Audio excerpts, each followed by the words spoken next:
사사기 7장 15절에서 25절입니다.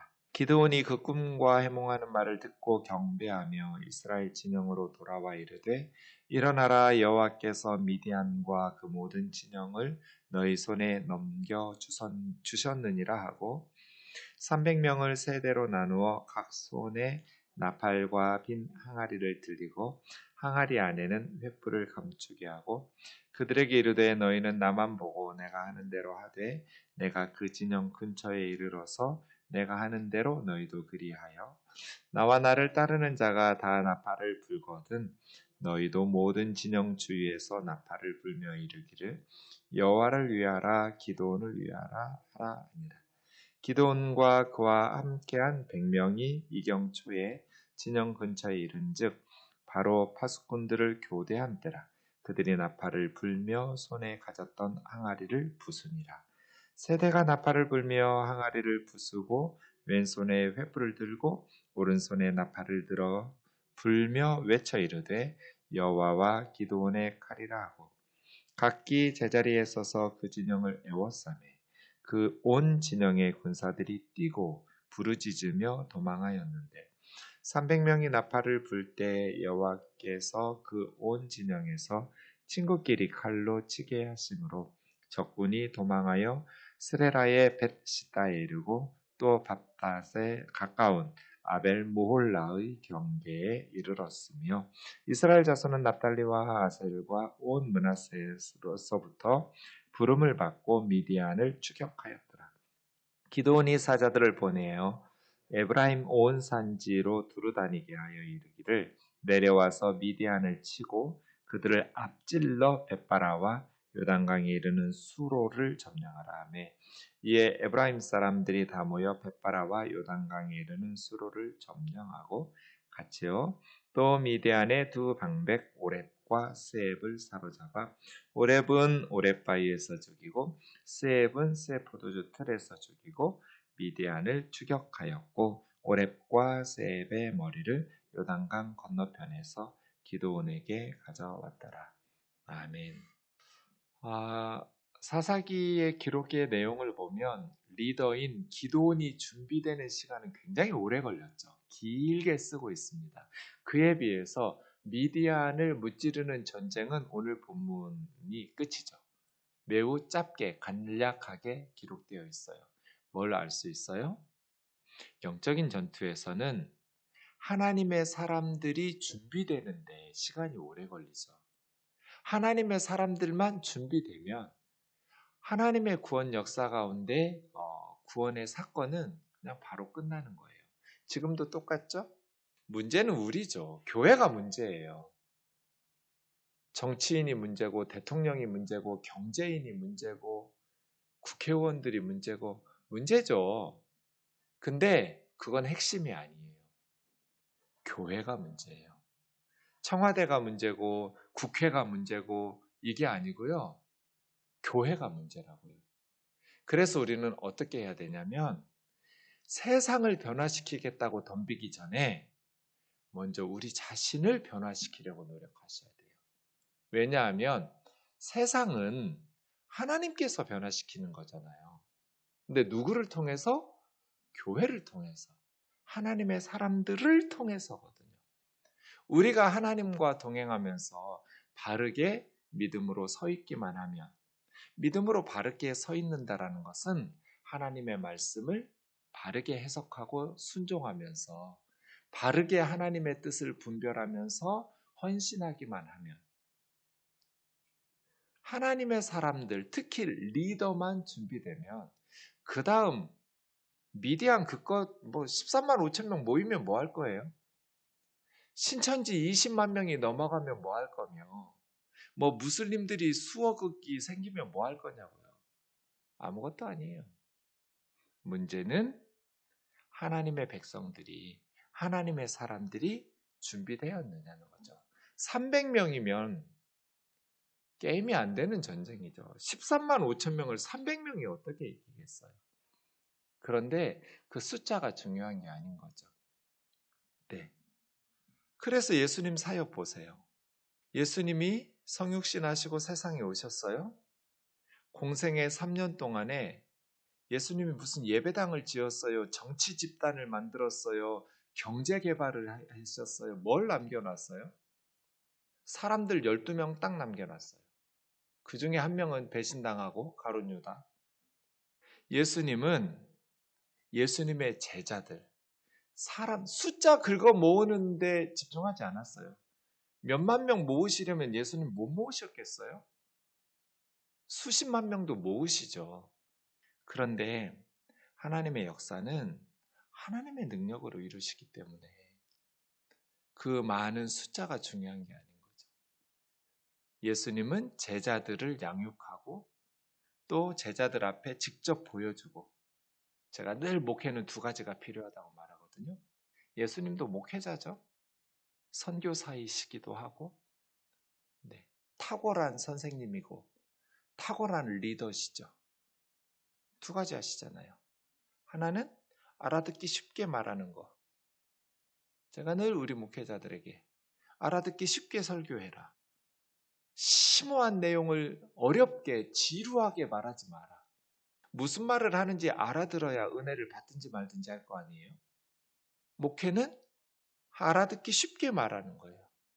두 번째, 눈으로 보여주는 거예요. 아, 저렇게 예수님 믿는 거구나. 아무리 설교 잘하면 뭐예요? 목사들이 고급 승용차 타고 목사 가족이 부유하게 좋은 집에서 살고, 그럼 뭘 보여주는 거예요? 두 가지거든요. 알아듣기 쉽게 말하는 것, 그리고 눈으로 보여주는 것. 이게 목회잖아요. 예수님의 제자 훈련도 두 가지죠. 예수님의 그래서 비유들이 많죠. 바리새인들은 어려워요. 뭐가 이렇게 복잡해요. 알아들을 수가 없어요. 그걸 예수님은 길과 밭이라고, 씨앗이 뿌려질 때 밭과 밭 사이에 길 딱딱한 데 뿌려지면 씨앗이 흙 속으로 들어가지도 못해서 아예 싹도 안 나요. 그럼 새들이 와서 집어먹어버리죠. 이건 무슨 말씀이에요? 이해되지 못한 말씀이에요. 설교는 했는데 무슨 말인지 사람들이 알아들을 수가 없으면 어떻게 그 말씀의 씨앗이 사람들 생각 속에 파고 들어가냐고요. 무슨 말인지를 못 알아듣는데. 이게 길과 밭이에요. 그럼 밭이 아니에요. 밭과 밭 사이의 길이지. 알아들어야죠. 알아들어야. 예수님처럼 쉽게 가르쳐 주셔야죠. 두 번째는 눈으로 보여주셔야죠. 예수님이 말씀은 정말 탁월하게 가르치는데 눈으로 보여주신 게 없으면 어떻게 제자들이 따라가요? 이런 식으로 말씀을 가르치시고 직접 보여주시면서 십자가에 오르시는 그러한 예수님을 보면서 제자들이 준비되는 거죠. 거기에 예수님은 올인을 한국말로 다 걸기 이렇게 사전에서 번역해 놨어요. 다 걸기. 그야말로 올인이에요. 예수님은 제자들에게 다 걸었어요. 우면동 교회가 이것을 집중하셔야 돼요. 건물이나 프로그램은 중요한 게 아니에요. 한 사람 한 사람 사람들에게 진짜 예수님의 제자답게 양육하는 교회가 되도록 올인해야죠. 우리 아이들 주일학교 올인해야죠. 집중. 눈에 보이는 사역이 중요한 게 아니에요. 피터 폴린 선교사 몇 달 전에 저한테 목사님 이제 1년 지나서 이제 2년 지나가네요. 이렇게 사역하려고 그래요. 그래서 제가 꾸짖었어요. 정신 차려라. 너희는 지금 사역할 때가 아니다. 선교사들이 옆에서는 막 사역해서 사진 찍어 보내고 교회 파송한 교회들의 후원 교회들의 뭔가 이렇게 선교 보고를 하잖아요. 그러니까 이제 마음이 급한 거죠. 선교사님들은 뭐 안 해요? 지금 2년이 지나고 3년이 돼가는 시점에서 아무것도 하지 마라. 제가 그랬어요. 언어만 배워라. 그리고 거기에 적응하고 어린 두 딸들하고 함께 시간을 보내라. 아이들이 지금 어린 아이들이 전혀 아랍어 들어보지도 못한 애들이 지금 그 나라 아이들하고 영어 수업이 아니에요. 아랍어 수업을 해요. 현지 학교 보내놨어요. 애들이 여러분 같으면 어쩌겠어요? 갑자기 내가 알아들을 수 있는 말이 없어요. 애들이 다 와서 꼬집어보고 쳐다보고 무슨 동물원의 원숭이처럼 자기만 다르니까요, 교실에서. 그 아이들 마음이 얼마나 불안하겠어요. 근데 엄마 아빠는 사역하겠다고 돌아다녀요? 애들은 어떻게 하고? 그 제가 혼냈어요. 사람에게 집중해라. 집중해야 될 첫 번째 사람은 너희 딸들이다. 아무것도 하지 마. 옆에 선교사들이 뭐라고 말하든지 첫 텀 동안은 아무 일도 하지 마라. 그냥 그 나라에 적응하고 언어 배우고 문화 배우고 아이들에게 집중하라고. 엄마 아빠가 목사고 사모지 선교사지 애들이 목사고 선교사는 아니잖아요. 그 자녀들의 희생을 왜 당연히 여겨요? 그 아이들을 위해서 엄마 아빠가 그 몇 년, 길어야 2, 3년 그것도 희생 안 하고 우리 교회 선교 보고 안 해도 된다. 내가 책임질 테니까 거기 몇 년이 지났는데 아무것도 안 하고 뭐 하고 있대요? 있다고 소리 안 들리게 할 테니까 걱정하지 말고 사람에게 집중해라. 평생 사역해야 되는데 선교사들이 그 자녀들이 이걸 초창기 적응할 때 못해가지고 선교사 자녀들이 굉장히 힘들어요. 아이들이 많아요.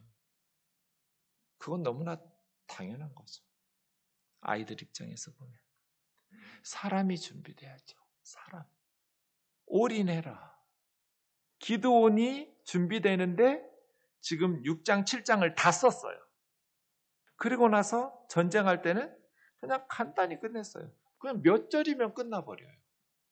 이게 무슨 뭐 전쟁인가 예배인가 무슨 찬양하러 가나 전쟁하러 가나 싶을 만큼 나팔 들고 가요. 항아리 하나씩 들고 그 속에 횃불 숨겨놓고 밤에 이경쯤이라고 그랬어요. 로마 그러니까 이제 신약 시대에는 밤을 네 토막으로 4경으로 나누고요. 구약 시대 이스라엘은 3경으로 나눠요. 그러니까 이경초니까 한밤중이겠죠. 가운데 토막이 시작되는 부분일 테니까요. 근데 갑자기 불꽃, 횃불과 막 나팔 소리, 항아리 깨지는 소리가 들리니까 미디안 사람들이. 근데 사실은 그 전부터 미디안 사람들은 불안불안했었어요. 그 꿈 해몽 소리를 들어보면. 왼손에는 횃불 들고 오른손으로는 나팔 불고. 그래서 이 사람들이 한 건 항아리 깬 거밖에 없어요. 나팔 불고. 외치죠. 여호와와 기드온의 칼이여.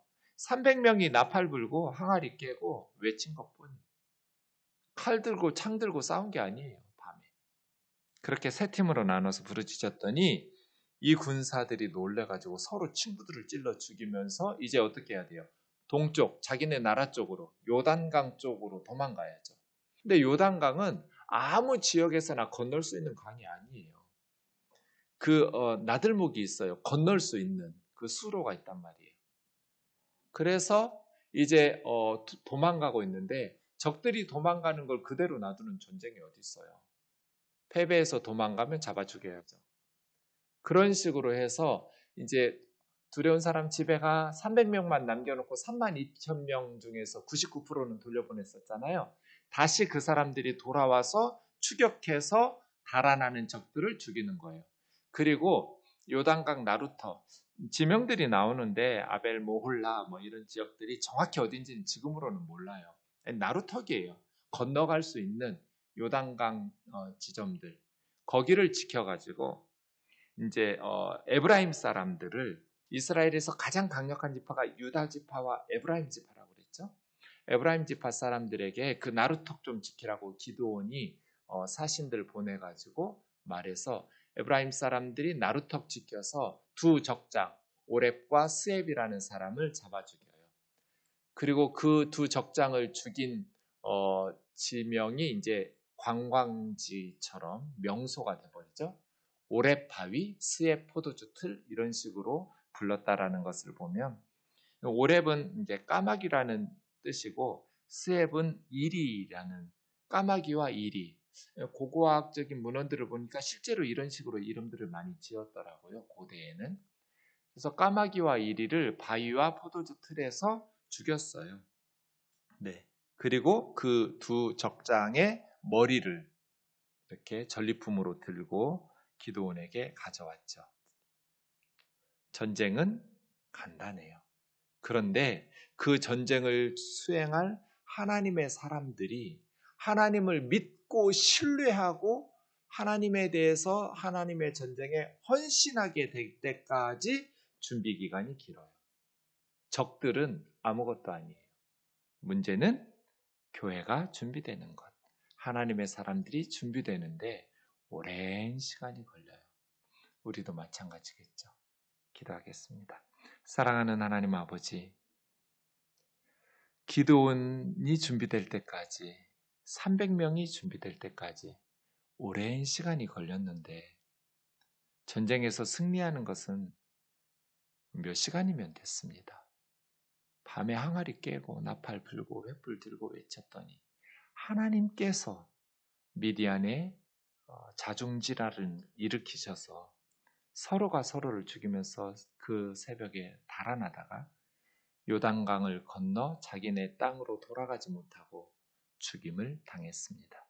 사랑하는 예수님, 예수님의 사역도 제자들에게 올인하셨습니다.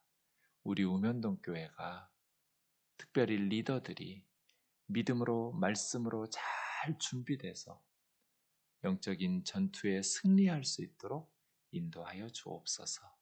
예수님의 이름으로 기도하옵나이다. 아멘.